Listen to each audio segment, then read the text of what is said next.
ने अपनी डगर बदल दी थी? क्या दामन मुस्तफा छोड़ दिया था? क्या शरीयत से भाग गए थे? नहीं, कसम परवरदिगार की, वो कोरों की बारिश तेज करते चले जाते थे, मगर मुस्तफा के दीवाने अल्लाह के नामों की आवाज बुलंद करते चले जाते थे। वो चर्बी पहनती चली जाती थी और या रसूल अल्लाह का नारा लगता चला जाता था। सुभान अल्लाह, क्या कहने और बड़े बड़े हादिसात को ये कह के जूते की नोक पे मारते थे कि तेरी औकात का झोंके हवा के, तेरी औकात का झोंके हवा के, यहाँ गुजरे है तूफान सर झुका के। और वो मशहूर जमाना, वो चार पंथियां के बुलबुल से बहरहाल, नशे मन न छूटेगा, बरके तपा के खौफ से गुलशन न छूटेगा, माहौल अगर अपने मुवाफिक भी नहीं है सरकार, मगर आपका दामन न छूटेगा। हालात तो अच्छे नहीं थे, दुनिया की तो फितरत है कि चैलेंज करती है,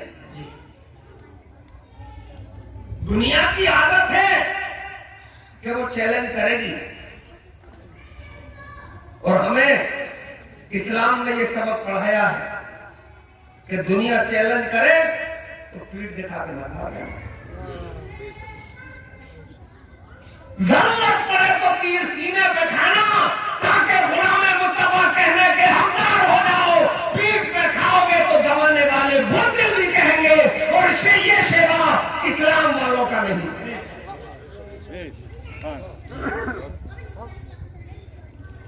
अब तो थोड़े चैलेंज तो भागते हैं छोटे वाले। ये अपनी बकरा ईद में जुमे की पड़ी, ईद तो इस वक्त में पढ़ ली कि पुलिस आएगी, जुमा कैसे पढ़ लोगे उस वक्त में? जुमा तो अपने वक्त में पढ़ जाएगा, और वो भी खूबसूरत ऊपर आने पर, यानी जोहर के वक्त में। जुमे में तकरीर हो रही, मेरी लोग पीछे को देख रहा है, मैं आगे खड़ा हूं, यार पीछे क्या देख रहा हूं? बोले नहीं साहब कुछ नहीं, यानी बात भी बनाने की कोशिश करता है। तो मैंने फिर भी क्या है पीछे? बोले नहीं, मैंने मुझे पता, पुलिस देख रहा हूं, पुलिस देख रहा हूं। मैंने तो तुम यकीन मान लो, आगे ही देखो, पुलिस आएगी तो मैं तन्हा निपट लूंगा, मगर शर्त यह है कि भागना मत। मैंने भागते हुए को जमाना मारता है, और जो मैदान में डटता है उसके सामने हाथ कमजोर पड़ता है। ये विडंबना है कि 30 से 35 करोड़ जिस मुल्क में एक कौम रहती हो और इतनी जिल्लत के साथ रहती हो। खुद गौर करिएगा, मुझे तो इतना मालूम है सिर्फ कि 1.25 करोड़ है पूरी दुनिया में यहूदी। अमेरिका चुंगल में है? अमेरिका तो पूरी दुनिया चुंगल में है उनके, और इजराइल में तो 60 लाख के करीब है, पूरा अरब कब्जे में किए हुए हैं। वजह सुनो, अगर तभी तो गौर से सुनना। कुछ चीजें होती हैं अताई और कुछ होती हैं तस्वीर।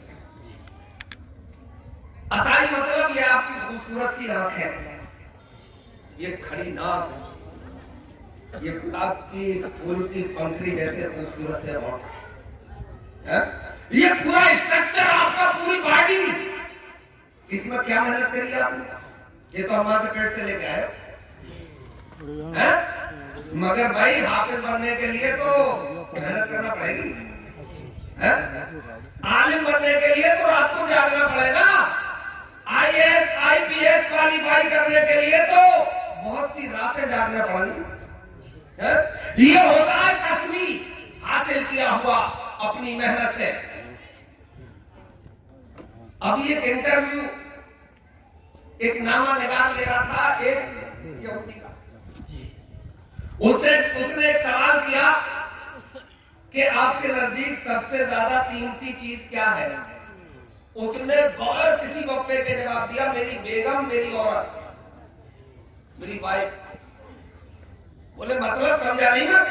बोले उसी के पतन से, उसी के शिकन से हमारा मुस्तकबिल रोशन होता है, हमारा फ्यूचर ब्राइट होता है। बोले मतलब, बोले हम किसी कारखाने में बच्चे पैदा थोड़ी करते हैं, माँ के पेट से पैदा होता है। और जैसे ही माँ प्रेग्नेंट होती है तो ये डिस्कस होता है मियां बीवी में आने वाला बच्चा बनेगा क्या, डॉक्टर बनेगा, इंजीनियर बनेगा, डन हो गया इंजीनियर बनेगा। बस उसी दिन से 9 महीने के लिए एक टॉप का इंजीनियर, एक टॉप का ट्यूटर उस औरत को 9 महीने तक इंजीनियरिंग पढ़ाने के लिए आता है।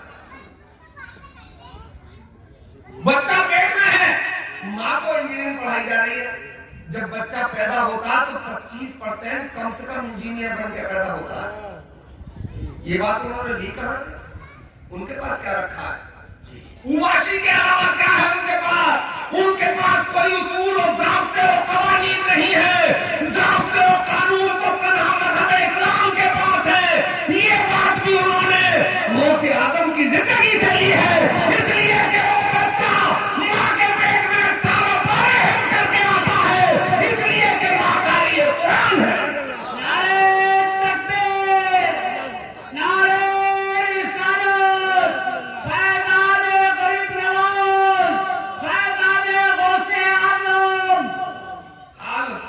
बनाने से बनते हैं। बहुत अच्छी मिसाल, वाह वाह वाह वाह वाह। इन चुड़ैलों को मैं क्या कहूं जो चीख रही है घरों में बैठे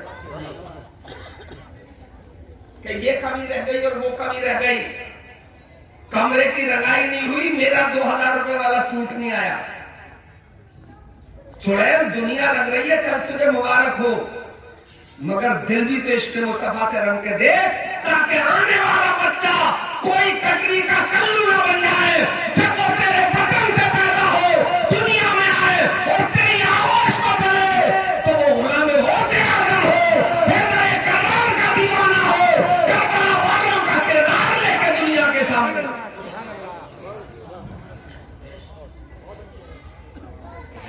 बात लंबी नहीं ले जाना, समेटना है। बस एक इशारा करेंगे कि दुनिया चैलेंज करेगी, भागना नहीं है ना? इस्लामी पैटर्न पर काम करना, भागना नहीं है। मौत के अलावा कुछ नहीं है।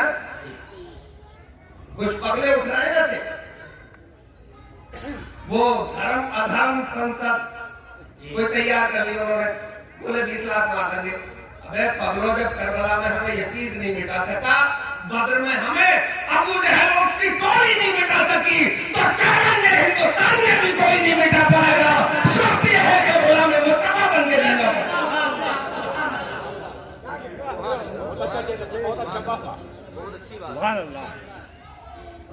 हम करबला के देवदारों से गुजर के आए, तुम क्या बिगाड़ लोगे? मगर इस्लामी बनना पड़ेगा जी। बस चैलेंज की एक मिसाल दे रहा हूं, वहां बैठे जो रिवायात में है कि तकरीबन 2,24,000 अंबिया और रसूल इस दुनिया में जलवागर हुए।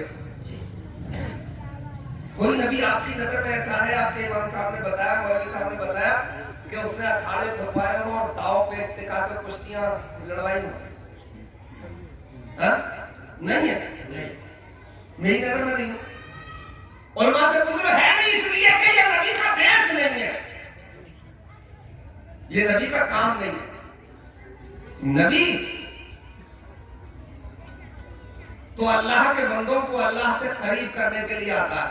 नारे तकबीर, नारे रिसालत, साहबाए अस्तागफिर उलमा, कायदे आज़म संभाल, नारे तकबीर, नारे रिसालत। यार थोड़ा डर मुझे कम होता है, तो बोलने की लो में आता हूँ मैं, तो फिर कोई बड़ा आलिम आ जाता है, फिर मुझे घबराहट है। चलो आप तस्वीर रखो, इनसे आप तस्वीर मत करो, कारी साहब मुझे करने दो। एक बार सुभान अल्लाह बोलिए आप। इसलिए नबी ने कुश्तियां नहीं सिखाई कि उसका ये बेस नहीं है। नबी अल्लाह के बंदों को अल्लाह से करीब करने के लिए आता है, उसकी बारगाह में छुपाने के लिए आता है, राह रात पे लाने के लिए आता है। मगर मैं किसी नबी का, किसी और रसूल का तज़किरा करूं तो वक्त लगेगा।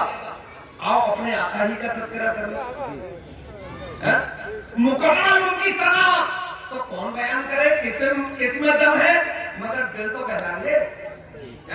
दिल को सुकून तो चाहिए, करार तो चाहिए। मैं तो अपना दिल ये कह के बहला लेता हूँ कि कोई हद है उनके उरूज की, कोई हद है उनके उरूज की। बड़ा उड़ावे कमाले ही, कशमत उड़ावे जमाले ही, हसरत जमीओ खिसाले ही, सल्लू अलैहि वाले। मस्जिद नबी में जलवा कर आप एक साथी आ गए, नाम था हजरत ज़ैद। उन्हें लेकर सरकार मदीने के जंगल की तरफ रवाना हो गए और वहां अरब का अरब केसरी, अरब का सबसे बड़ा पहलवान मिल गया, नाम था रुकाना। सरकार का नूरानी चेहरा देखा तो देख के खड़ा हो गया। मुलाकात कभी हुई नहीं थी, मगर हाव भाव से समझ गया, बॉडी लैंग्वेज समझ में आ गई और बोला कि तुम्हारा ही नाम मोहम्मद है? बोले जी सल्लल्लाहु अलैहि वसल्लम। बोले यार तुमने पूरे अरब को खरगोश में डाल रखा है। बोले हो क्या गया? बोले सुना नबूवत का दावा कर रहे हो? सरकार ने फरमाया सिर्फ नबूवत का दावा ही थोड़ा ही कर रहा हूँ, मुझे अल्लाह ने सिर्फ नबी ही नहीं बनाया है बल्कि नबियों का भी सरदार बनाया है। मैं रसूल ही नहीं बल्कि रसूलों का भी सरदार। नारे तकबीर, नारे रिसालत, मसलक-ए आला हज़रत फैज़ान गरीब नवाज। जैसे नारों का वक्त काट लूंगा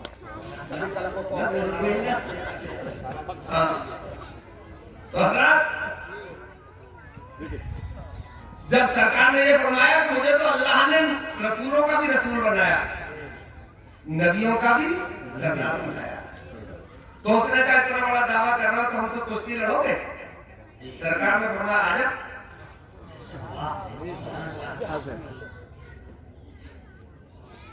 तो हजरत ज़ैद कह रहे थे कि वो मेरे जहन में ये बात आई कि जैसे ये चैलेंज कर रहा ना कि हमसे कुश्ती लड़ोगे तो सरकार ये कह के इसे टाल देंगे।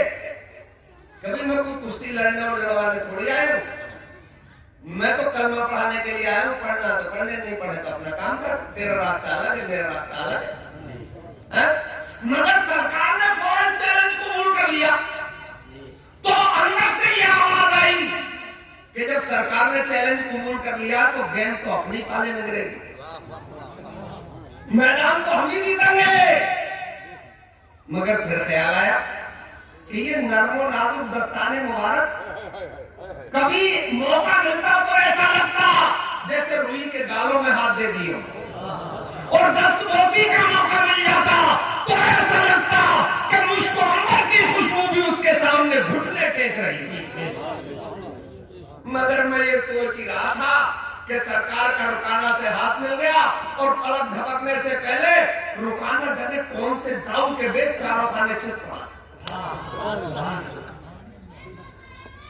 और कपड़े झाड़ता हुआ उठ के बोल रहा था, बोले मोहम्मद धोखा हो गया।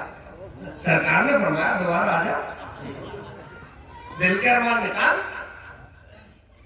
दोबारा फिर चित मारा, इस बार भी वही बोला, बोले मोहम्मद इस बार भी धोखा। सरकार ने फरमाया दोबारा आ जा, दिल के अरमान निकाल ले। दोबारा फिर चित मारा तो अब चैनल बदला, चैनल बदला तो बोली बदली। क्योंकि हर चैनल पे लोग अलग अलग ही बोलते हैं, हर चैनल पर रवीश कुमार थोड़ी बोलता है, किसी पे अंजना ओम कश्यप भी बोलती है, सुदीप चौधरी भी बोलता है ना। जब चैनल बदलेगा तो बोली बदलेगी, चैनल बदला तो बोला मोहम्मद अब समझा मैं, चल समझा तो पिट कुट के समझा, मगर यहाँ तो इतनी बार पिट गए फिर भी समझ नहीं आया। यहाँ तो हालात ये है कि तशरीफ पे पता चल रहा होता है अपनी ही पे तो समझता है कि पड़ोसी पिट रहा है, है? जब गर्दन पे नंबर आता तो चीखता है। अब क्या होता है जब अब बैठ के क्या पछताता है जब चिड़िया चुग गई खेत है? तो तशरीफ पे नंबर आने से पहले ख्याल कर और सोच कि तुझे क्या करना है। अब चैनल बदल का तो बोली बदली, बोले मोहम्मद अब समझ गया। बोले क्या समझा, बोल तो। बोले ज्यादा तो नहीं बोलूंगा, बस इतना बोलूंगा कि ये खाली तेरे दाव पेट का सवाल नहीं है, हकीकत में ये तेरी नबूवत के जलवे हैं, ये तेरी सच्चाई के जलवे हैं। अब इतना बोलने की इजाजत हो तेरे कि कलमा पढ़ा ले, जब भी मौका मिलेगा तो ये जा तेरे कदमों पर निसार कर दी जाएगी।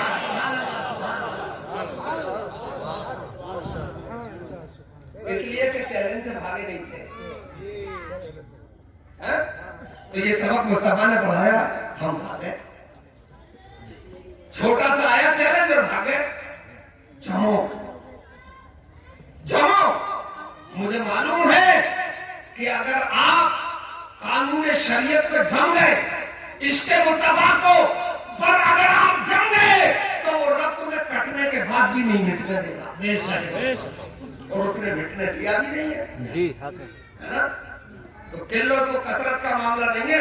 बात लंबी निकल गई है, समेट रहा हूँ बात को। लंबी नहीं है बात अभी।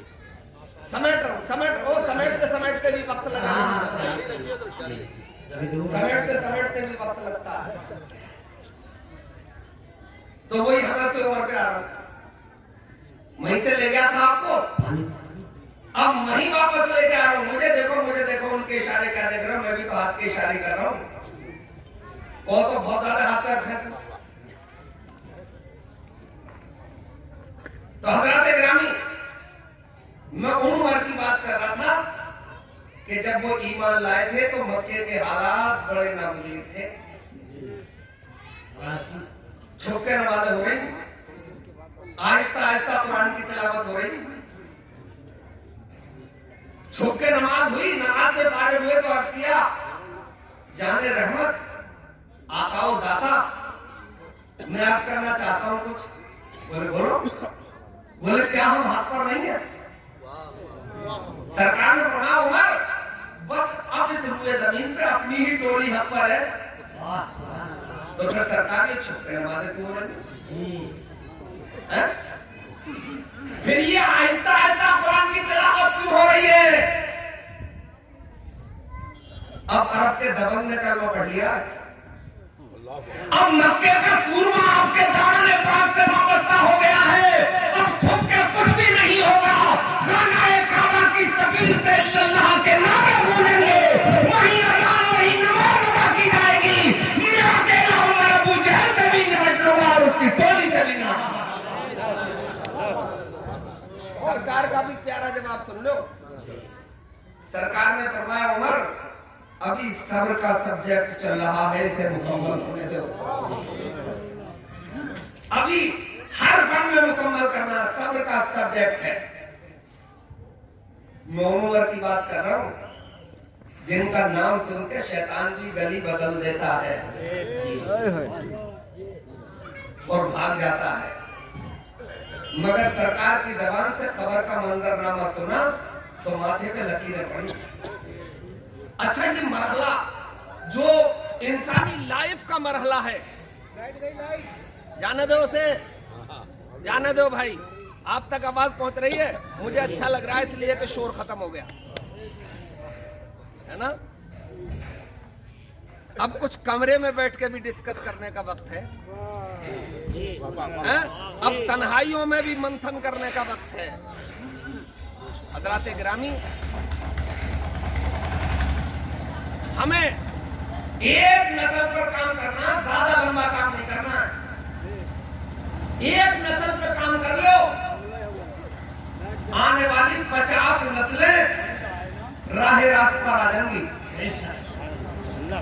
सर्वे करो। मैं अभी आपको एक बात बता दूं कि वो लाइट चली गई तो थोड़ा सा टर्न में ले रहा हूं। अभी अंग्रेजों ने एक 10 बाई 12 का कमरा तैयार कराया। सुनो, बड़ी मजे की बात है, मजे की दिलचस्प। नारे तकबीर, नारे रिसालत,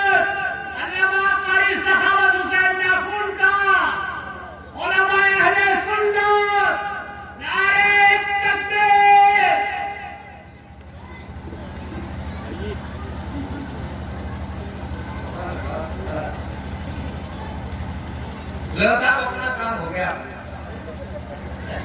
एक हमारे जमात के निहायत ही लाजवाब मुकर्रिर और आलिम दीन जलवागर हो गए। अब मैं अपनी बात बहुत छोटी करके आप लोगों तक पहुंचाऊंगा। तो हजरात मैं अर्ज कर रहा था कि एक नस्ल पे थोड़ी मेहनत कर लो, आने वाली नस्लें खुद ब खुद राह रास्त पर, क्योंकि कुछ काम देख के भी आते हैं, है ना। जैसे जुमा में हाउसफुल, बोले ऊपर वाली छत पे चले जाओ, है? थोड़ा मस्जिद के बाहर भी एक तरफ बिछा ले, जोहर में लाए, असर में पता ही नहीं है, ईशा में भी है, ईद गांधी फुल है और मस्जिदें भी फुल है। रात क्यों? इसलिए कि हमने नस्लों से देखा है कि आप जुमे में अब्बा जाते हैं, जोहर में नहीं जाते, तो मैं भी जाऊंगा, है ना। जुमे में जाते हुए देखा तो जुमे का हाउसफुल है, अगर जोहर में भी जाते हुए देखा होता तो जोहर भी हाउसफुल होती, है ना। अम्मा को देख के बेहतरीन कुक बन जाने वाली बेटी अगर अम्मा को नमाज पढ़ते हुए देखती तो नमाजी बन जाती, बाप को नमाज पढ़ते हुए देखता तो बेटा भी नमाजी बन जाता। तो उन्होंने कमरा बनवाया और जहां पंखा लटका जाता ना बीच को कुंडे में, वहां उन्होंने खूबसूरत से केले की जेल लटका दी और नीचे से सीढ़ी लगा दी कि केलों तक पहुंचने में कोई दिक्कत न हो। और दो साइड की दीवार पर तेज रफ्तार वाले वो फाड़े लगा दिए पानी के, और अंदर कमरे में 5 बंदर छोड़ दिए। अब बंदर जैसा उपद्रवी जानवर और उसके सामने खूबसूरत सा केला, और वो भी केले, और उछलने की भी जरूरत नहीं है, सीढ़ी पे चढ़ के जाके खाना। अब बंदर जैसे ही ऊपर गए और जैसे ही हाथ पहुंचाना चाहता था केले तोड़ने के लिए, उसने एक तरफ से जोरदार पारा उसकी आंखों में मारा और बड़ा गया बंदर साहब, बोले ये कौन सी मुसीबत आ गई यार। उसने फिर कोशिश की तो दूसरी तरफ से पारा पड़ा। अब थोड़ी देर तो सीढ़ी पर रुके, नीचे आ गए, पांचों ने यही कोशिश की मगर उनके पारों ने उन तक हाथ पहुंचने नहीं दिया। नीचे बैठ गए आके केले की तरफ हसरत भरी निगाहों से पांचों देख रहे, मगर चाव पर एक भी नहीं रहा। उन्होंने उसमें से चुपके से 2 बंदर निकाले और 2 नए बंदर अंदर डाले। जैसे ही नए बंदर अंदर गए और उन्होंने केले देखे और जैसे ही सीढ़ी पे चढ़ना चाहा, उन तीनों ने टांग पकड़ के दी, बोले ऊपर मत जाइए भैया, बोले ऊपर मत जाना। बोले क्यों? बोले मुसीबत झेल चुके हैं। बोले छोड़ दो खाने दे केले। उन्होंने पूछा लिया पकड़ के दोनों 3 थे ना, मगर जाने नहीं दिया, इसलिए कि अपने भाई का दर्द था, जाने नहीं दिया, मार के मारा कर लिया, ऊपर नहीं जाने दिया। बोले आगे पूछने का फायदा होगा, अंधे हो जाओ। अब उन अंग्रेजों ने देखा, बोले खोल दो किवाड़, खिला दो इनके केले। बोले क्या हुआ? बोले काम हो गया अपना। बोले मतलब? बोले एक नस्ल पे मेहनत करनी पड़ती है, आने वाली नस्लें खुद ब खुद उसी राह पर चलने लगती है। तो एक नस्लों पर माओ बापो, एक नस्लों पर मेहनत कर लेना, इंशाअल्लाह आने वाली नस्लें कारगर हो जाएंगी। एक नस्ल पर मेहनत की गई थी मक्के और मदीने में, देखो कितनी नस्लों ने कामयाबी हासिल की। इसी भारतवर्ष में तुर्काने तैमूरी ने हुकूमत की, आपके मिडलिस्ट पे तुर्काने सुल्जूकी ने हुकूमत की, 3 बड़े आलमों पे तुर्काने उस्मानी इस्लाम का झंडा लहरा रहे थे। ये नस्लों पे काम करने का नतीजा।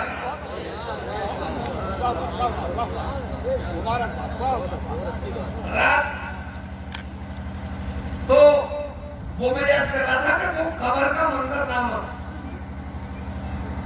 ये मुश्किल मरहला है, इसलिए कि तन्हाई होती है और तन्हाई में दम घुटता।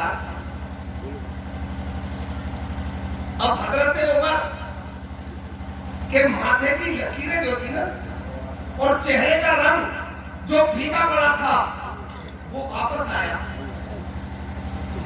चेहरे के बाल खत्म हुए। वजह जानते हो? संगत अच्छी थी, सोहबत अच्छी थी, दामने मुस्तफा में रहा करते थे। और पलट के अदब से अर्ज किया, रसूलुल्लाह एक बात अर्ज करूं,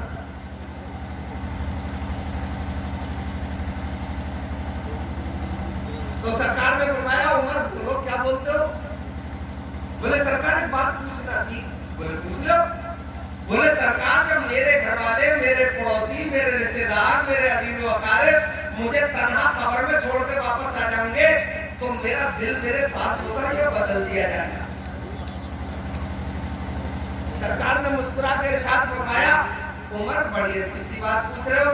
बोले सरकार कैसे जाए? कहां जाए? आप ही हमारे माँ बाप, आप ही हमारे मल जाओ, आप ही हमारे दाता हो, आप ही हमारे आका हो। जो समझ में आता है पूछ लेते हैं। अगर करप्ट नहीं होता तो करप्ट करके सही जवाब मिल जाता है, और करप्ट होता तो जवाब मिल ही जाता। बोले उमर सवाल तो जैसे अजीब है मगर जवाब भी फौरन ही मिलेगा। सरकार ने मुस्कुरा के इरशाद फरमाया उमर जिस्म का कोई पार्ट, जिस्म का कोई हिस्सा, जिस्म का कोई अंग नहीं बदला जाएगा। और तुम भी तो जिस्म का एक पार्ट है, जिस्म का एक हिस्सा है, तो ये भी नहीं बदला जाएगा। अब हजरत उमर ने गर्दन झुकाए झुकाए रख के रसूलुल्लाह फिर मेरी कब्र में अंधेरा नहीं होगा, फिर मुनकर नकीर के सवालात के जवाबात में मुझे कोई दिक्कत और परेशानी नहीं होगी। बोले उमर बड़े वसूख के साथ कह रहे हो? बोले सरकार अपने बलबूते पे कुछ नहीं कह रहा। बोले फिर? बोले इसी दिल के बलबूते पे कह रहा हूँ। बोले मतलब क्या है? बोले मतलब ये है कि सरकार ये दिल आपकी मोहब्बत का मदीना बना हुआ है, और इस दिल में आपकी मोहब्बत का चिराग रोशन है। जिस दिल में आप रहते हैं वो दिल दुनिया में भी बेचैन नहीं होता है, और कब्र की मंजिल में पहुंचता है तो मुनकर नकीर के सवालात के जवाबात में दिक्कत भी नहीं होती है, और उसकी कब्र को जन्नत का बारिश बना दिया जाता है, और हश्र के मैदान में उसके हाथ में जन्नत का टिकट अता कर दिया जाता है। तो बात सब इश्क़ मुस्तफा की है। दुनिया में इश्क़ मुस्तफा का चिराग रोशन करके गुजारो और फिर मदद देख लो। ये तो करने के बाद ही पता चलेगा, सुनने के बाद पता है। मोहब्बत को समझना है तो नासिर खुद मोहब्बत कर। किनारों से कभी अंदाजा एक तूफान नहीं होता, और मोहब्बत मानियो अल्फाज में लाई नहीं जाती। ये वो नाजुक हकीकत है कि समझाई नहीं जाती। करके देखो तो पता चले, दिल लगा के देखो। ये आना जाना तो लगा है और लगा रहेगा, जो आया है वो चला जाएगा। अब कब चला जाएगा इसका पता नहीं है, तो मुकम्मल तैयारी रहना चाहिए। ये भी मौत में एक अजूबा ये भी है कि ये पता नहीं है कब जाना है। ये पता होता कि 100 साल के बाद ही जाना, तो 90 साल से मैं क्या क्या कर रहा होता है। 10 साल मस्जिद में जाके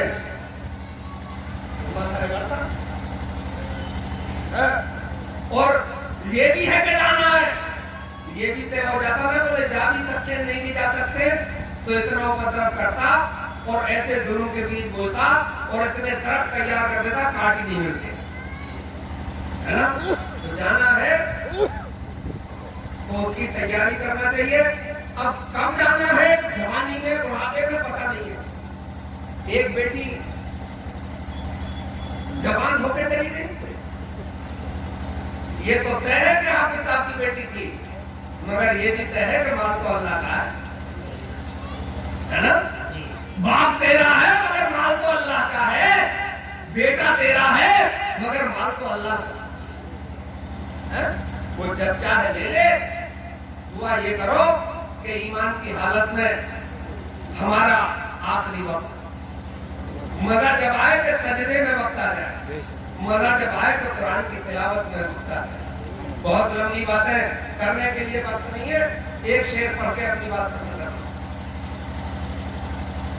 अपने अंजाम से दिल परेशान था, अपने अंजाम से दिल परेशान था, परदेसियां थी रोज़े जज़ा हाथ में। और वो तो कहिए बड़ी खैरियत हो गई, अरे आ गया दामने मुस्तफा हाथ में। अल्हाकुमुत तकासुर हत्ता ज़ुरतुमुल मकाबिर, तुम्हें माल की ज्यादा तलबीने गाफिल रखा, यहाँ तक कि तुमने कब्रों के वो देख लिए। तो इस गफलत में नहीं पड़ना है, जागते जिंदगी गुजारना है, बिल्कुल होशियारी में, अकलमंदी और दानिशवरी में जिंदगी गुजारना है। अकलमंदी और दानिशवरी इसी बात में है कि तेरी चाल ढाल से लगे तो गुलाम मुस्तफा है। अस्सलाम वालेकुम।